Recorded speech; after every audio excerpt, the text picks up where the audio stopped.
Olá, pessoal, tudo bem com vocês? Sejam todos bem-vindos aqui a mais um comentário com a JRC, onde comentamos um pouco sobre a lição dos jovens, né? E eu gostaria de começar dando boas-vindas a cada um de vocês e também pedindo com que vocês viessem a se inscrever, comentar, né?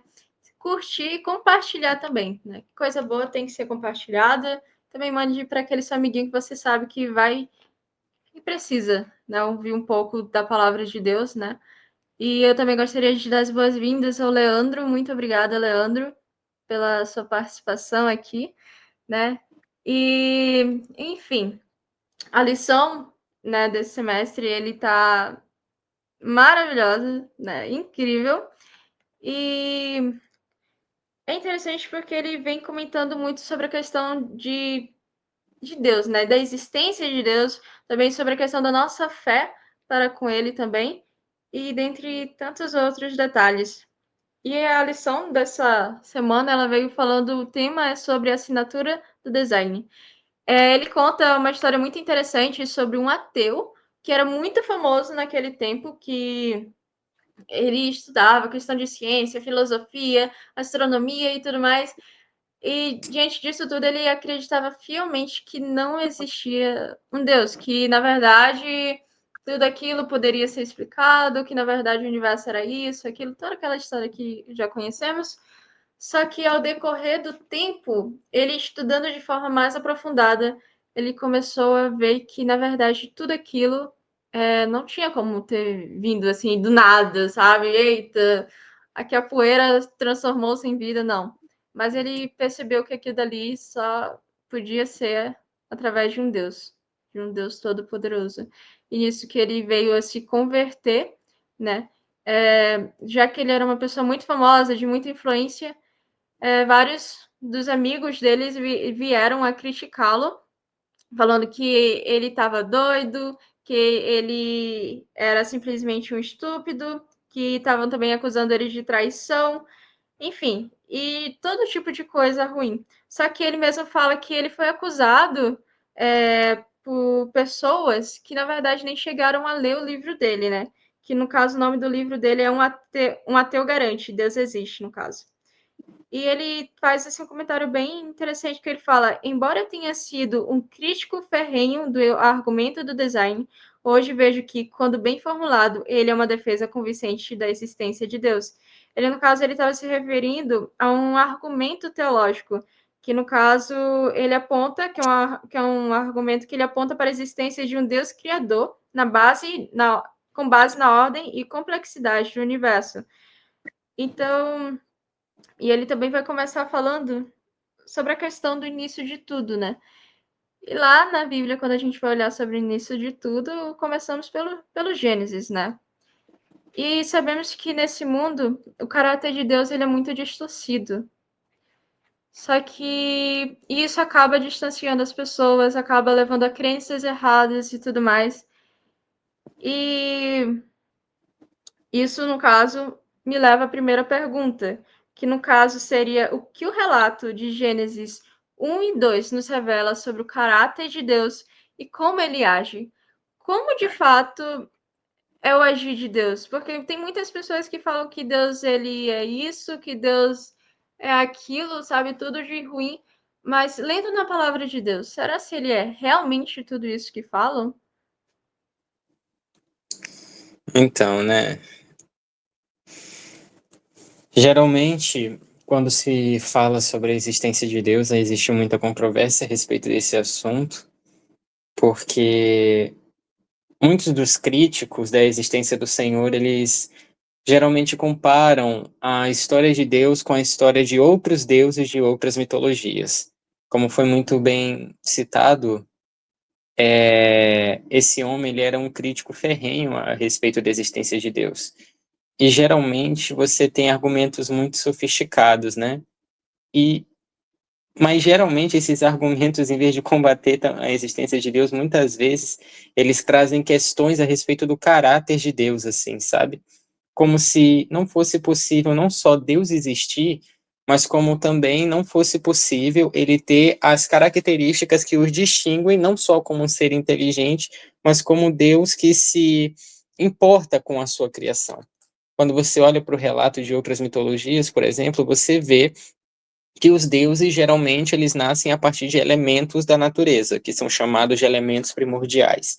E uma vez formados, eles entram em alguma espécie de batalha pelo resto da criação, com outros seres também formados de outras partes do universo ou da própria natureza. E, geralmente, quando os seres humanos entram na história, eles entram sempre no final, e, geralmente, como uma espécie de improviso, e como seres que não têm nenhum tipo de importância para os deuses, ou que nasceram para sofrer, ou então para servi-los em seus joguinhos. Geralmente, em mitologias muito clássicas, como por exemplo a mitologia grega, os deuses eles são tidos como seres que brincam com os seres humanos. E geralmente, para aqueles que têm uma visão de vida baseada no ateísmo, pensam que Deus ele se enquadra nesse padrão, como um ser que não se importa com as suas criaturas, como alguém que está sempre para brincar com a vida humana e colocam-se questões existenciais, se Deus é tão bom, porque existe o mal no universo? Se Deus é tão bom e tem o poder de acabar com tudo, com todo o mal que existe, porque ele não faz? Porque crianças precisam morrer de câncer e tal, esse tipo de coisa. Mas quando você olha de fato para a Bíblia, você vê o retrato de Deus da maneira que ele é. A Bíblia ela não fica perdendo tempo explicando que Deus é assim, assim, aquilo, não. Ela simplesmente afirma quem ele é. A Bíblia, literalmente, apresenta Deus da maneira como ele de fato é. Se nós conhecemos o Deus da Bíblia, foi por causa da revelação que ela deu. E de acordo com Gênesis 1 e 2, você percebe algumas coisas sobre ele. Quando você olha nos dois primeiros versos, que diz: no princípio criou Deus os céus e a terra. E a terra era sem forma e vazia, havia escuridão sobre a face do abismo, o Espírito de Deus pairava por sobre as águas e disse: Deus, haja luz.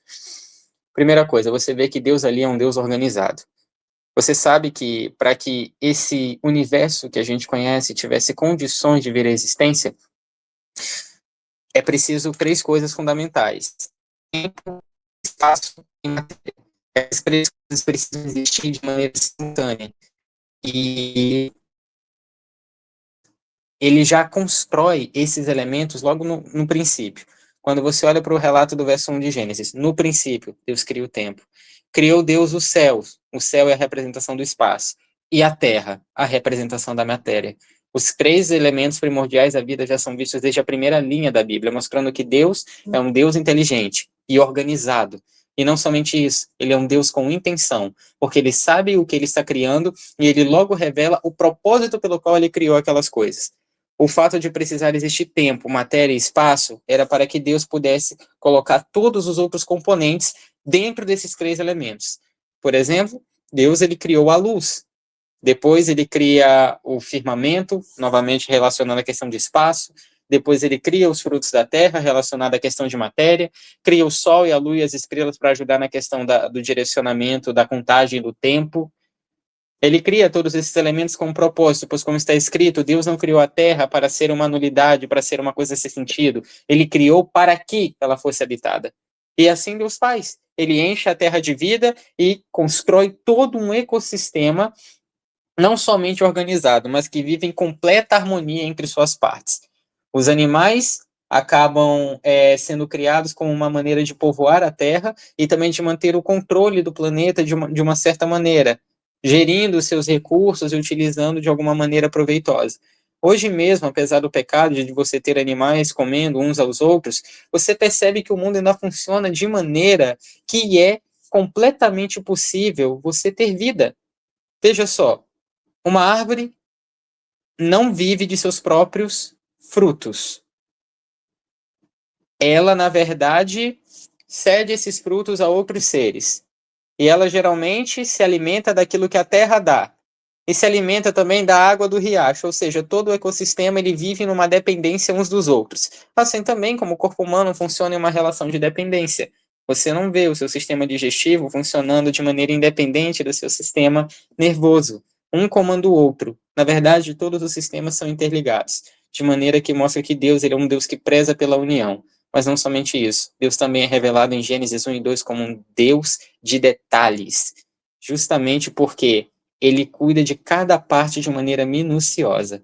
Prova disso, de que ele é um Deus cuidadoso, e que também busca um relacionamento profundo com suas criaturas. É que quando narra a criação do homem, este é o único relato da criação que não mostra Deus criando por uma ordem. Ele cria através de uma ação, formando o boneco Adão do pó da terra, mostrando também o seu cuidado e zelo e capacidade de formar detalhes tão complexos, mas ao mesmo tempo com um zelo muito grande. E por fim, ele mostra o amor e o cuidado com as suas criaturas, mostrando que ele se relaciona com elas. Deus cria Adão para ter um relacionamento. Ele conversa, ele dá orientações, fala como ele deveria cuidar do jardim, mostra como ele poderia ser feliz gerindo o jardim do Éden e, por fim, dá a ele uma ordem de proteção para que ele não se aproximasse do fruto proibido, mostrando que Deus ele se importa com a dignidade humana, dentre outras coisas.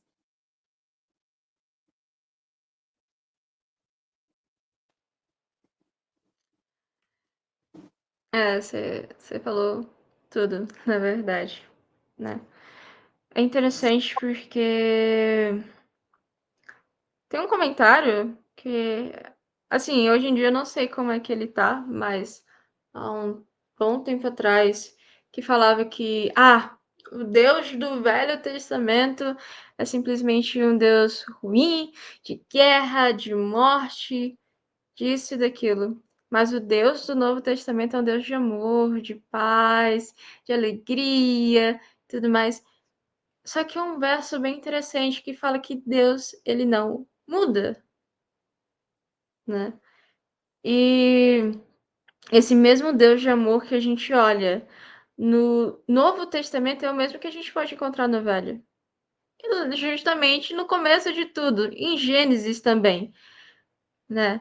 E é interessante porque Deus, ele quando começou a criar tudo e todas as coisas, em tudo que ele fazia, quando ele olhava que aquilo dali estava pronto, ele chegava e falava, e viu Deus que isso é bom. Sabe? Eu imagino Deus criando tudo e todas as coisas, olhando para aqueles detalhes, sabe? Aquela simples folha e olhando para aquilo e fala, nossa, isso é bom. Isso, isso tá bonito, isso tá lindo, isso é perfeito. Mas quando ele cria o homem e olha para aquilo tudo, fala e viu Deus que tudo que ele tinha feito era muito bom. Não era simplesmente só bom, era muito bom, né? E é como você falou, Deus ele é um Deus de detalhe. Ele sabia a ordem exata que tinha que vir cada coisa para tudo aquilo se manter.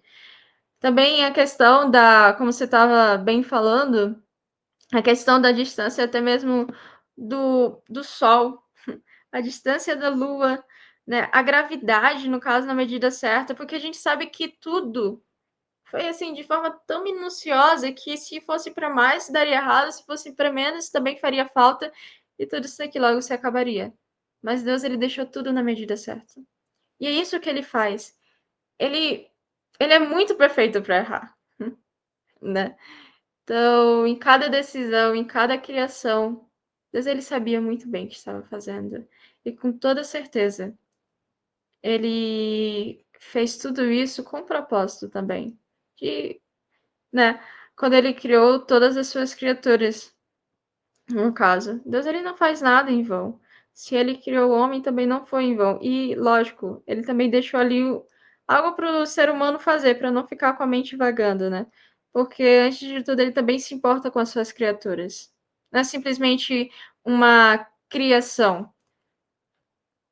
É algo que tem importância, é relevante.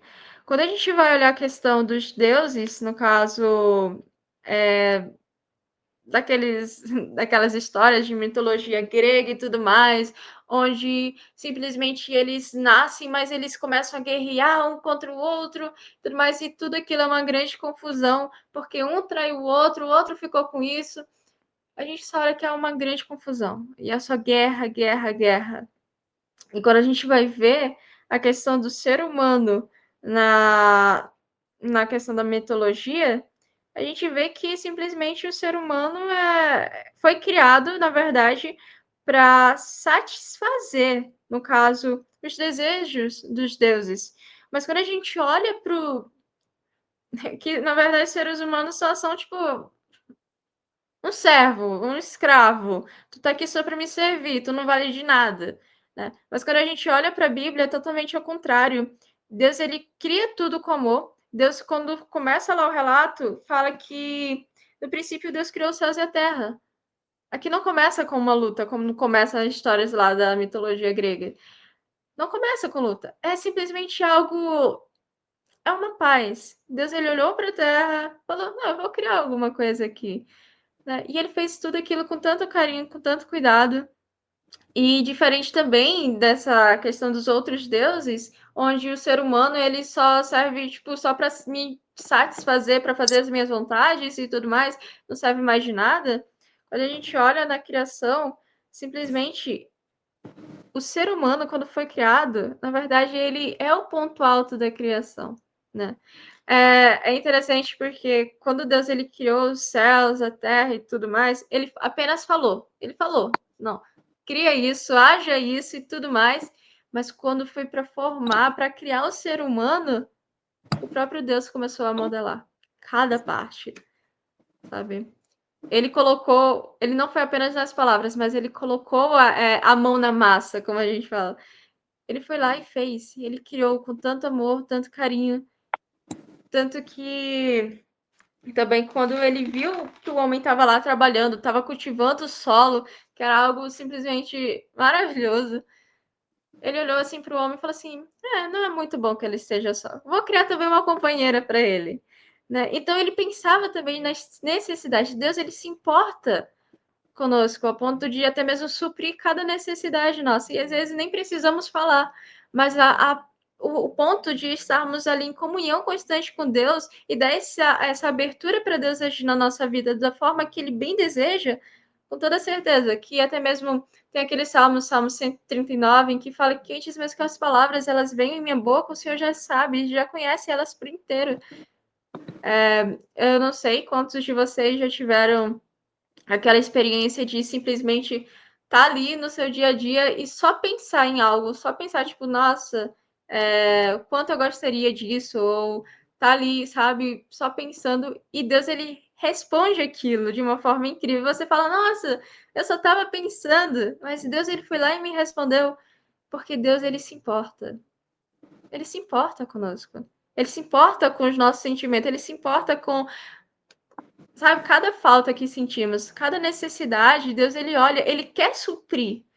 Só que a gente também tem que dar essa abertura. Então, no ponto de toda essa criação do caráter de Deus, na verdade a gente vê um Deus disposto a a ajudar a sua própria criação, a servir, porque quando Cristo ele veio aqui para esse mundo, ele falou que ele não veio para ser servido, mas para servir a cada um de nós. Né? Então, quer conhecer melhor do caráter de Deus? É ir diretamente na Bíblia. Porque, com toda certeza, se a gente for para outras coisas do mundo, vai sair todo distorcido. Mas a Bíblia é bem clara quando ela fala quem Deus é. E falando um pouco sobre a questão da criação, inclusive, do ser humano, isso me leva para a segunda pergunta, que é o que a história da criação nos diz sobre o valor do ser humano. Eu falei aqui um pouco, né? Mas eu vou deixar você, então, comentar um pouco também sobre isso, Leandro. O que me chamou muita atenção do que tu falou foi a parte do que diz quando Deus ele cria a companheira de Adão, mostrando que Deus ele se importou com a necessidade imediata de Adão naquele momento, né? Não é bom. Na verdade, o primeiro momento na Bíblia que Deus fala que uma coisa não é boa é quando Adão está só, né? Ele está necessitando de alguém que o ajude. E Deus está disposto ali a fazer com que ele não carregue um fardo desnecessário sozinho, mostrando que ele se preocupa não só com as necessidades, mas também com a felicidade de Adão. Ele já era feliz fazendo a vontade de Deus, mas Deus viu que essa felicidade poderia ser ainda aumentada e compartilhada, mostrando que Deus, ele deseja se relacionar com todas as suas criaturas e que todas elas contem umas para as outras aquilo que ele tem feito. Se você perceber, o ser humano tem tanto valor para Deus que os dois grandes monstros a criação e redenção, um momento onde Deus cria o mundo inteiro para o homem, para benefício do homem. E dentre outras coisas que Deus dá, ele dá, por exemplo, o sábado. E o próprio Jesus diz: o sábado foi feito por causa do homem, mostrando dessa maneira que Deus, ele fez tudo para que nós pudéssemos ter coisas boas, e não só isso. Também foi por nós que o céu deu tudo o que tinha de mais precioso, Cristo Jesus. Quando Jesus ele curava as pessoas e vivia trabalhando em prol das debilidades dos outros, uma vez ele foi questionado a respeito disso, de uma cura que havia feito num sábado. E ele diz o seguinte: meu pai trabalha até agora, e eu trabalho também. O que isso significa? Que Deus ele sempre trabalhou para poder servir a humanidade. No ato de Deus de manter esse mundo em constante funcionamento, mostra então que Deus está constantemente servindo a outros, mantendo esse planeta em condições ainda de abrigar vida, mostrando quando ele ouve uma simples oração também sua no quarto, quando ele cura alguma doença, ou quando ele ouve alguma oração suplicante, ou quando ele consegue dar qualquer resposta individual a cada coração. Isso mostra que somos de grande valor para Deus. No sexto dia da criação, Deus nos amou tanto que deu um suspiro de vida para que o boneco Adão pudesse tornar-se uma alma vivente.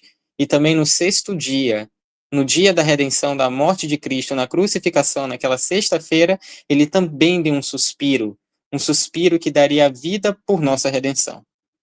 Isso mostra então que o gesto de amor de Deus se repete, tanto na criação como na redenção. Veja, Adão sabia que a sua mulher estava condenada no momento em que ela come do fruto proibido, mas ele estava disposto a fazer tudo por sua mulher, até mesmo desobedecer a Deus. Cristo não estava disposto a desobedecer a Deus, mas, tirando isso, ele estaria disposto a fazer tudo pelo ser humano. E agora eu te pergunto, qual dos dois amores é mais puro? O amor de Adão ou o amor de Cristo? Certamente o amor de Cristo, que foi o único exemplo perfeito de abnegação pelas pessoas. Basta olhar o relato da vida de Cristo. Ele nunca chegava para uma pessoa e julgava ela como indigna de sua atenção. Até mesmo quando ele era criança, está escrito isso lá no Desejado de Todas as Nações, que ele sempre dirigia aos desafortunados palavras de ânimo e de conforto, e aquele cuja mão havia sustentado mundos inteiros dedicava tempo para ajudar um passarinho ferido. Não havia nada que julgasse indigno de sua atenção, nada que se recusasse a prestar ajuda. O ato da criação de Deus também, ao fazer um jardim para o homem, para que ele pudesse ter domínio e se relacionar com todas as criaturas, mostra que Deus também é criativo e ele deseja compartilhar essa criatividade com o homem. E prova ainda maior de que Deus ele deseja ser mais unido a nós pelo seu amor, ele deu para o ser humano, no jardim do Éden, o privilégio de criar a sua própria imagem. Assim como Deus havia criado o homem à sua própria imagem, Deus deu esse privilégio ao homem e a todas as outras criaturas da terra, mostrando assim que Deus ele deseja que sejamos um com os outros e também com ele. Assim também como o Pai, Filho e Espírito Santo também são um. Cristo mesmo falou isso na oração sacerdotal. Pai, que eles sejam um como tu, ó Pai, o és em mim. Assim como Deus é unido entre o Pai, o Filho e o Espírito Santo e todas as suas criaturas, Deus também deseja que nós sejamos unidos a Ele na sua semelhança. O que isso diz sobre o valor do ser humano? Muita coisa. Nós somos amados por Deus desde a criação. E esse amor se revela ainda com mais força na redenção. O valor de uma coisa, nesse caso, muda agora de direcionamento, porque em nós mesmos nós não valemos nada. Quem somos nós? Deus ele poderia criar outros seres superiores, ele tem criatividade infinita, mas Deus amou o mundo de tal maneira que deu seu Filho unigênito para que todo o que nele crê não pereça, mas tenha a vida eterna. E por fim, o valor de algo está no quanto alguém está disposto a pagar por essa coisa. O preço pago por nós foi preço de sangue, não qualquer tipo de sangue, mas sangue do precioso Filho de Deus. Resistiu até o sangue para que nós pudéssemos ter uma nova chance de ter a vida eterna. mesmo sendo indignos, mesmo não merecendo absolutamente nada, ele ainda assim fez todas essas coisas, porque muito amou.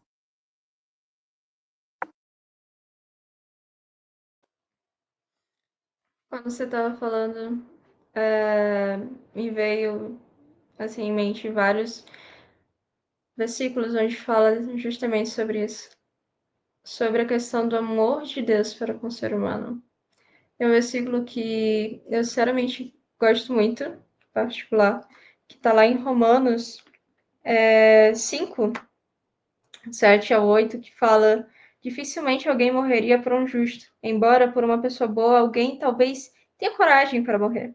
Mas Deus prova o seu próprio amor para conosco pelo fato de Cristo ter morrido por nós, quando ainda éramos pecadores. Cristo ele falou que ninguém tem maior amor do que este de dar a sua própria vida pelos seus amigos. Nosso próprio Criador. Nosso próprio Criador. Aquele que criou tudo e todas as coisas, só com uma palavra. Que quando foi formar o homem, começou a modelar em cada parte. Quando ele viu que tudo aquilo era bom. Aquele mesmo que criou tudo e todas as coisas. Foi o mesmo que quando erramos, no caso, quando entramos em transgressão. Ele foi aquele que não olhou para nós e falou: ah, essas criaturas que eu criei, não, bora jogar fora. Vou apagar aqui, vou fazer outros novos. Sabe qual o mais interessante que me chama muita atenção? É que Deus ele é um Deus que sabe de tudo e todas as coisas antes mesmo de acontecer. E ele já sabia que tudo isso aconteceria. Ele já tinha. Tanto que fala que aquele que estava predestinado antes mesmo da fundação de todas as coisas, do mundo. Ele já sabia que tudo isso ia acontecer. Ele já sabia que eu e você iríamos vir a existir. Que seríamos falhos. Que aquelas pessoas, quando Jesus foi naquele tempo, iriam simplesmente rejeitá-lo e crucificá-lo. Mas mesmo assim, diante disso tudo, da desobediência de Adão e o fato de Adão ter amado mais a Eva do que a Deus, mesmo que ele tivesse um bom, assim, uma boa comunhão com Deus, porque Cristo ele sempre ia lá visitá-los, estar com eles. Mas diante de uma grande decisão, ele escolheu Eva do que a Deus, porque ele não confiou em Deus.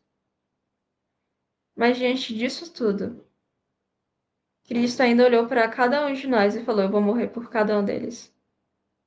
Eu vou dar ainda essa chance para eles. E é interessante porque fala também na Bíblia que a misericórdia dele se renova cada manhã. Então Deus ele não olha para nós: eita, acabou de errar. Não, descarta, descarta. Já dei muita chance. Não. Cada dia que se passa, se estamos acordando, é porque Deus ele ainda está nos dando mais uma chance. A cada manhã. E na Bíblia mesmo declara que é uma promessa muito bonita que Deus ele fala para cada um de nós lá em Jeremias, que fala que eu sei os pensamentos que tenho em relação a vós, pensamentos de bem e não de mal, para vos dar o fim que desejais, e me buscareis e me achareis quando buscardes de todo o vosso coração. É com o coração sincero que Deus ele quer que viemos a buscar ele. Não é simplesmente uma mera exaltação a palavras bonitas, mas é chegar para Deus e falar: Pai, é isso, aquilo, eu não tô querendo isso, eu tô querendo aquilo, ou algo assim. E por mais que às vezes a gente acabe falando que não seja assim, não venha a ser da vontade de Deus, algumas coisas, mas no momento que a gente leva com sinceridade, Ele está pronto para nos ouvir e para nos guiar para o caminho certo.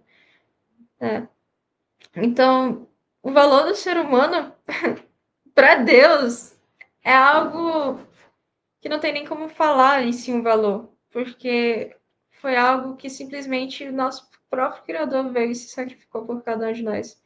O quão valiosos nós somos. Porque nenhum anjo, é um relato que fala que nenhum anjo, por mais bem que ele fosse, por mais eloquente, por mais forte, por mais bem reconhecido que ele fosse, nem mesmo ele poderia morrer por cada um de nós. Não pagaria o preço. Somente aquele que nos criou poderia fazer isso.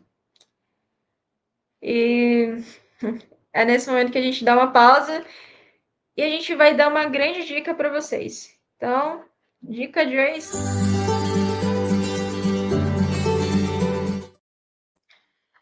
Bom, a dica de hoje, ela se encontra lá em Patriarcas e Profetas, no capítulo 2, em que fala sobre a criação.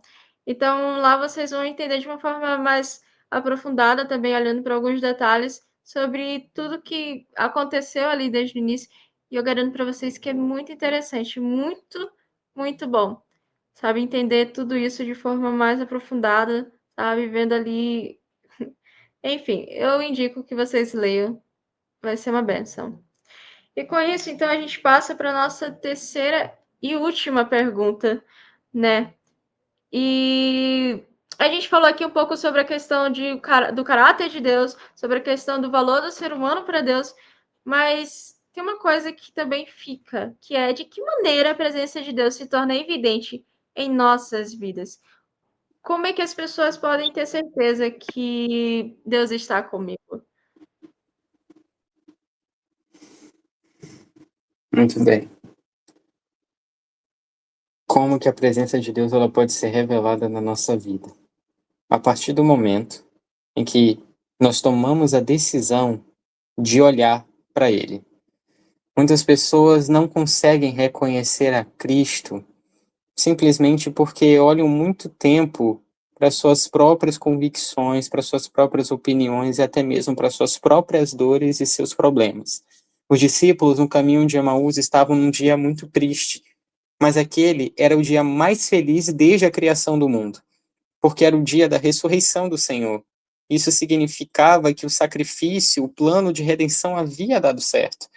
Mas eles não tiveram os olhares atentos para isso, ainda que Cristo repetisse incansavelmente durante os anos do seu ministério que ele morreria e ressuscitaria. Nós também somos tardios de compreensão. Quantas vezes vemos e vemos mais e mais promessas da Bíblia e ou não acreditamos que essas promessas são para nós, ou não cremos que Cristo tem o devido poder, ou até em algum momento nós cremos. Mas a nossa atenção é desviada facilmente para as dificuldades e perplexidades da vida, que, assim como os discípulos no caminho de Emaús, estamos tristes andando pela estrada da nossa vida e não percebemos quando Jesus se aproxima de nós. Nós não sentimos, nós não ouvimos, nós não compreendemos o que ele diz, mas no momento em que a sua atenção é deixada levar-se por Cristo e por suas palavras, aquilo vai causando grande impressão no coração. Cristo, ele não se revelou ali para os discípulos no caminho de Emaús, mas ele abriu a palavra de Deus. E começando por Moisés e passando por todos os profetas, ele explicava o que nas escrituras constava a seu respeito. Ou seja, ele abre a palavra de Deus. E você sabe que palavras, elas nada mais são do que expressão do coração. A boca fala do que está cheio o coração. O que isso significa? Que conhecer a palavra de Deus, abrir a palavra de Deus, significou abrir para aqueles discípulos o coração de Deus, mostrando as intenções do Pai para com o ser humano. E o que aconteceu? O relato bíblico diz que o coração daqueles homens ardeu, justamente porque conheceram a Deus. Conhecer a Deus de coração para coração. Não estamos falando de conhecer a Deus por experiência de outras pessoas, não estamos falando simplesmente de conhecer a Deus pelo que ele fez na vida de outras pessoas, ou saber quem é Deus e tudo mais, aquele aspecto técnico. Isso precisa ter alguma relevância para você. As promessas da Bíblia são para você. As experiências da Bíblia são a sua experiência, precisam ser a sua experiência. Cada promessa ali registrada é para nós. A gente precisa se apropriar daquilo pela fé, para que aquilo que Deus fez na vida de outras pessoas possa também operar na minha vida. Isso não será possível enquanto eu não abrir o coração a Ele e Ele a mim.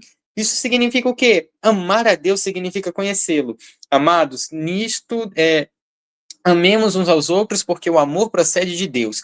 Todo aquele que é nascido de Deus ama a Deus e conhece a Deus. Aquele que não ama, não conhece.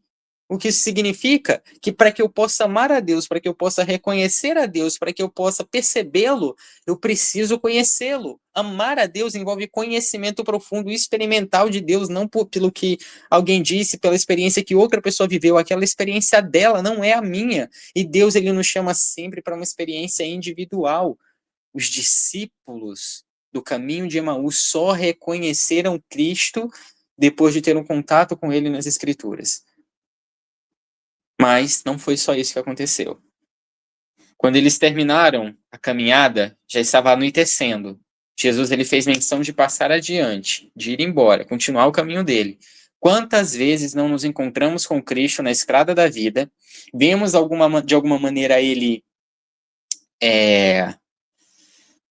vemos de alguma maneira Cristo resolver algum problema na nossa vida, e depois que ele te dá aquela bênção, você diz: ô Cristo, vá em paz, continue impactando a vida de outras pessoas como você impactou a minha. Vá em paz, siga o seu caminho na estrada, eu fico aqui na minha casinha, eu fico aqui na minha vida, eu fico aqui. Beleza. Pior erro da vida que alguém pode cometer. Justamente porque eles convidam Jesus para dentro de casa, dizendo: Mestre, eles nem sabiam que era Jesus ainda. Senhor, já é tarde. Fica conosco. Hoje, você convida qualquer pessoa para ir à sua casa partilhar uma refeição. Qualquer pessoa que você tem alguma afinidade, você vai chamar para comer na sua casa em algum momento. Naquela época não era assim, porque a comida era escassa, ela era pouca. Então não era qualquer pessoa que você chamava para participar de uma refeição com você. Era uma pessoa que você era muito íntimo dela, ou alguém que fazia parte da sua família, ou alguém que você queria que fizesse parte da sua família, do seu ciclo familiar mais íntimo. Chamar alguém para dentro de sua casa, abrir as portas da casa, é o mesmo que abrir as portas do coração para que alguém entre e faça parte. E então eles chamaram Cristo ali. E depois, outra coisa interessante. O que eles estavam dizendo: Senhor, nós não te conhecemos, mas queremos que você seja parte da nossa família, queremos que você fique conosco, porque há algo diferente em você. O que nós temos é pouco, mas o pouco que temos, nós compartilhamos contigo. Aí ele entra. E quem é que parte o pão, de acordo com a história? O próprio Cristo parte o pão. Detalhe, ele não podia fazer isso. Quem devia partir o pão em uma refeição era o anfitrião da casa. Cristo era um convidado. Mas a partir do momento que eles entregam o pão, Moisés estava dizendo o seguinte: a ti entregamos autoridade sobre este lar. A partir de agora você é o sacerdote daqui. A partir de agora você é o dono desta casa. Você está no coração da nossa família e tu direcionarás os nossos passos. E então ele parte o pão literal, depois de partir o pão espiritual na estrada. E quando os olhos dele na estrada se abriram para reconhecer a Cristo nas Escrituras, agora os olhos deles novamente se abrem para reconhecê-lo na frente dele. Antes que você reconheça a Cristo pessoalmente, você precisa conhecê-lo nas Escrituras. E outra coisa, caminhar com Cristo não significa andar um determinado trajeto com ele e depois deixar que ele siga caminho e você fica. Você diz: mestre, já é tarde, fica comigo na minha casa. Eu te abro as portas do meu coração, eu te abro as portas da minha vida. Entra, e não somente isso, mas recebe autoridade para gerir esse lar da maneira que o Senhor quiser. Através do culto familiar, nós fazemos isso. Uma família que faz o culto familiar de manhã e de noite nada mais faz do que convidar a Cristo para estar durante o dia inteiro com eles. Seja na condução do início do dia, seja pelo agradecimento dessa mesma condução. Eis que estou à porta do teu coração e bato. Mas não é só Cristo que está. O pecado também jaz à tua porta, ele disse a Caim. Agora a questão é quem nós vamos abrir. Fazer de Cristo um hóspede celeste significa dar a ele autoridade para que ele faça da sua vida o que bem quiser. Existe uma música muito legal que conta sobre Jesus e uma menininha. E Jesus é convidado para entrar na casa dela. E ela diz o seguinte: a casa é tua, fique à vontade, pode morar aqui para todo sempre. Eu tenho espaço, é do teu tamanho, só tua presença esse vazio preenche. Meu coração eu te dou de presente.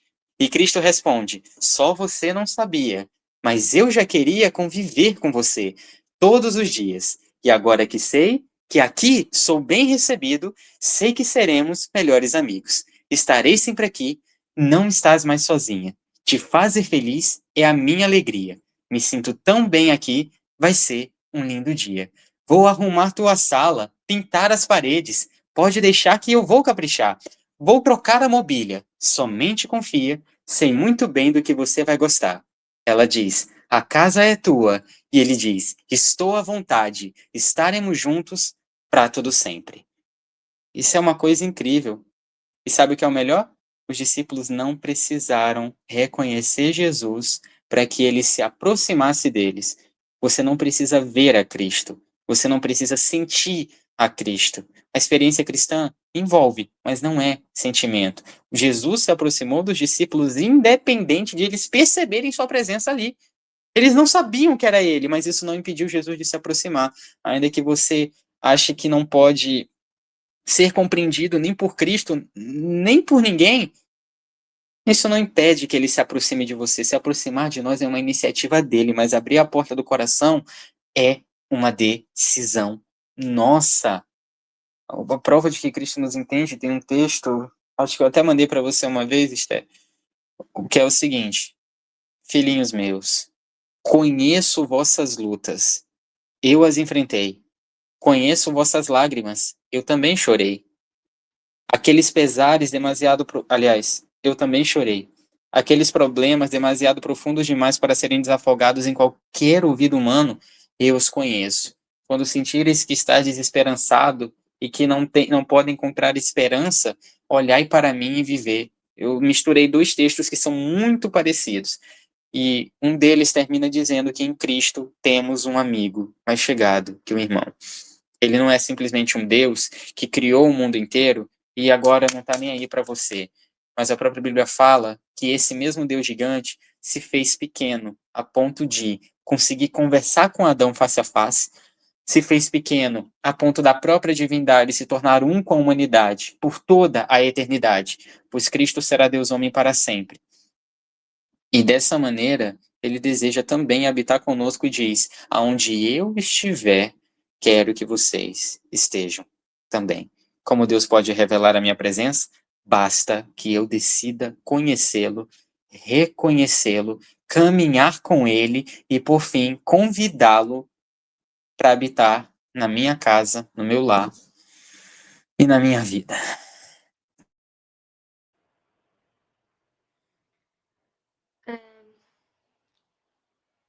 É interessante porque quando ele fala sobre tudo isso, você falou um pouco sobre a questão da escritura. Ele pede para não apenas ouvirmos a escritura, mas também praticá-la. E quando a gente vai, em caso, tem uma parte que Cristo fala que pelos frutos conhecereis. Né? Se produz um fruto mau, não estava com Cristo, mas se produz um fruto bom, é porque ali a raiz de tudo, a fonte foi Cristo. Né? E exatamente sobre tudo isso que você falou. A iniciativa principal, a primeira iniciativa, na verdade, parte de Cristo, né? Mas cabe a nós aceitarmos ele ou não. Mas ele vai continuar ali, batendo na nossa porta. Porque ele não invade, né? Ele não vai simplesmente fazer algo que não queremos. Ele não vai invadir. Mas ele oferece. Ele bate, ele mostra. Mas quem invade, na verdade, é o inimigo, né? Mas Deus, ele é tão respeitoso que ele respeita as nossas decisões, sejam elas boas ou mal. Mas até mesmo diante das nossas péssimas decisões, tem um texto que fala que os anjos de Deus, eles se afastam, mas ao mesmo tempo eles também continuam ali, para o inimigo não fazer o que ele bem quer, né? Porque se ele fosse fazer o que ele bem quer, provavelmente estaríamos mortos. Mas até mesmo diante disso, Deus ele tem cuidado de nós, né?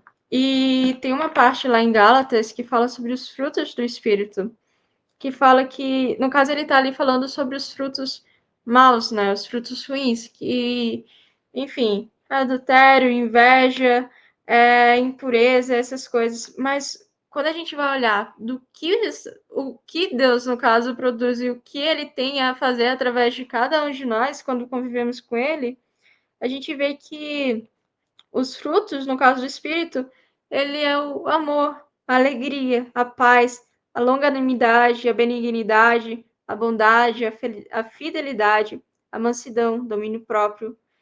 E ele fala que, no caso, os que são de Cristo Jesus crucificaram a carne com as suas paixões e os seus desejos. No caso, ele fala que ele ainda pede para nós: não nos deixemos possuir de vanglória, provocando uns aos outros, sendo inveja um dos outros. E logo no outro capítulo ele faz um pedido para cada um de nós. Ele fala: levem as cargas uns dos outros, e assim estarão cumprindo a lei de Cristo, né? Então, o maior testemunho que podemos dar não é em palavras, não é. Hoje em dia, se a gente pedir até mesmo para o chat fazer qualquer mesmo sermão, uma escrita bonitinha falando sobre Cristo, ele vai saber fazer da melhor forma possível. Mas a questão principal é o nosso testemunho. É o viver diariamente e refletir disso tudo. Independente de como estivermos ou não, mas refletir Cristo em cada situação, né? Seja em momentos alegres, como fala na Bíblia, ele fala: você está passando por um momento muito difícil? Ore, ore, suplique a Deus. Você está passando por um momento de muita alegria? Dê ações de graça, louve a Deus. Mas em todos os momentos, busque a Deus, reflita dele, esteja com ele. Até mesmo porque ele falou que ele estaria conosco todos os dias das nossas vidas. E tudo que ele prometeu, ele cumpre. Ele está disposto a cumprir. Se formos lá na palavra dele e falarmos: meu Deus, o Senhor prometeu isso, então que seja cumprido em minha vida, né? Mas também precisamos ser humildes para nos achegarmos a Deus. Sermos humildes e sinceros, porque ele não quer fingimento. Ele não quer palavras bonitas de vanglórias, no caso, glorificando o nome dele, mas ao mesmo tempo vazias. Não, isso é vento, é vento. São palavras jogadas ao vento, de nada se vale. Mas no momento que as minhas palavras elas são simples, por mais simples que sejam, mas se elas forem sinceras, Deus ele ouve cada uma delas. E ele fala que ele é aquele que disse: eis-me aqui, quando buscamos. E quando a gente vai ler nos Salmos, principalmente, a gente vê que o salmista, por tantas vezes, estava passando por alguma situação, mas em todas elas ele buscava Deus e falava: Senhor, é meu auxílio, Senhor, Deus da minha salvação. A quem temerei? A quem terei medo? De quem terei medo? Ele sabia em quem ele confiava. E ele vivia isso. Né? Ele não apenas falava, mas ele tinha certeza, e da parte que ele tinha certeza, ele vivia. E as outras pessoas olhavam tudo isso e podiam glorificar a Deus através da vida dele. E também tem uma frase muito interessante, que é a mais pura realidade, que fala que por vezes seremos a única Bíblia que alguém vai ler. Então, o que é que estamos transmitindo para as pessoas? Que tipo de caráter? O que é que estamos mostrando para elas? Sabe? Será se quando elas olham para mim, será se elas olham tudo aquilo que Deus realmente é em sua palavra ou não, né? Mas isso tudo eu só vou conseguir transmitir no momento em que eu tenho tudo isso daqui gravado em meu coração, né? Porque fala que somos transformados por aquilo que contemplamos. Então, se a gente contempla a Bíblia, se a gente olha para a palavra de Deus e ali sente aquela necessidade de cada vez mais buscar, buscar, buscar e conhecer, sabe? No momento que eu começo de fato a me aprofundar na palavra, com toda certeza, é ali que eu vou ser transformado. Não é com a teologia disso ou teologia daquilo, da transformação, venha cá. Não, não. Você quer de fato ser transformado, você quer de fato ser restaurado, você quer encontrar a verdade, você quer encontrar as respostas para aquelas tuas perguntas. Por vezes, né? A gente olha que na Bíblia as pessoas elas buscavam muitas respostas, mas quando elas iam para um lado, elas não encontravam, quando ia para o outro, não encontravam, mas quando elas buscavam em Deus, elas viam que ali elas encontravam tudo aquilo que elas buscavam. Porque aquele vazio que às vezes temos no nosso dentro de nós não vai ser preenchido com outras coisas, com música, com festa, com bebida, com redes sociais, não. Ela vai ser preenchida simplesmente em Cristo. É ali que devemos encontrar. Porque Ele é a água da vida. Ele é o pão nosso de cada dia. E, enfim. Então, a presença de Deus ele só pode ser refletida na nossa vida no momento que vivemos com Ele, no momento que buscamos, né? E antes de tudo, é Deus que toma a iniciativa. O nosso único dever é abrir a porta. A gente só precisa abrir a porta. Ele continua batendo, batendo, batendo, batendo. Mas às vezes a gente quer pegar primeiro. Não, deixa eu primeiro arrumar aqui dentro. Pera, eu não vou conseguir arrumar aqui dentro. Eu não consigo, eu não tenho essa capacidade. Mas é só quando Cristo entrar. Aí sim, tudo isso vai ser organizado.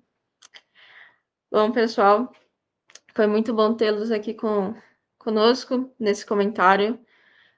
É algo tão rico, né? A gente cada vez mais se aprofundar em saber quem é Deus, sobre o caráter de Deus, né? Ter essa convicção por nós mesmos e não porque o fulano, o ciclano me falou sobre isso, mas ter essa constante necessidade de buscá-lo. E é Deus que coloca em nós tanto querer como efetuar, né? Então que possamos abrir as portas do nosso coração, né? E buscá-lo com sinceridade. Mas muito obrigada por cada um de vocês ter continuado até aqui, né? Que Deus possa abençoar a vida de vocês graciosamente, que cada vez mais vocês possam sentir o desejo de buscá-lo de todos os seus corações, né? E mais uma vez, muito obrigada, Leandro, pelos seus comentários. Estão abençoados, que Deus possa continuar abençoando tua vida e guiando cada passo teu. E vamos então finalizar agora com uma oração. Leandro, você poderia orar por nós? Claro. Obrigado, Senhor. Acabou que o assunto levou muito mais para questões do coração. Sabemos que os sinais da tua existência se manifestam em toda a criação, mas não só os sinais, mas principalmente, Senhor, mostra o teu interesse profundo pela nossa vida, não somente a tua existência. E a prova disso é que veio Cristo Jesus se sacrificar por cada um de nós e até hoje nos acompanha nas estradas de nossas vidas. Ele quer fazer de nós uma nova criação. Dizer haja luz para um coração vazio, sem forma e em trevas. Nos separar para os céus, assim como houve a separação do firmamento. Criar em nós os frutos do Espírito, assim como foram feitos os frutos da terra. Nos fazer a luz para o mundo em trevas, assim como o sol e a lua iluminam aqueles que estão em trevas. Nos tornar pescadores de homens, com uma mensagem que voa pelo meio do céu, tal como as aves no quinto dia, para que no fim nos tornemos no sexto dia a tua imagem e semelhança, e no sétimo dia caminhemos juntamente contigo. Só poderemos caminhar com aquele que temos conhecido. Nos faz conhecer a Cristo dia a dia, em nome de Jesus. Amém.